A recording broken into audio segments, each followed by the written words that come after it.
Hello everyone, in today's video I'm going to show you how to fix photos disappearing issue in Realme Narzo 80 Lite.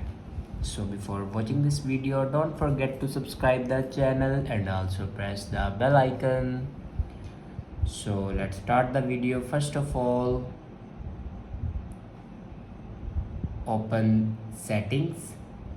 In settings, scroll down and here you can see the option apps. Now click on apps and then click on app management.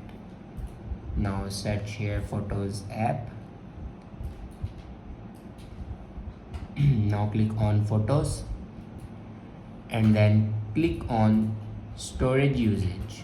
Now here you can clear the cache memory of your photos app.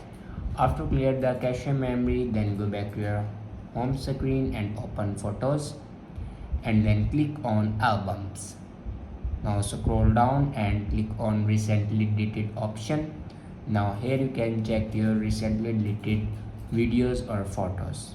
After that, go back to your home screen and open settings again and scroll down in last and click on system and update.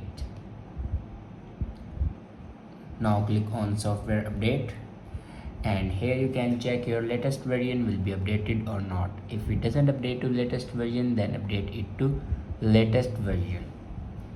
After doing these steps, your problem will be fixed. I hope this video is helpful for you. Thanks for watching.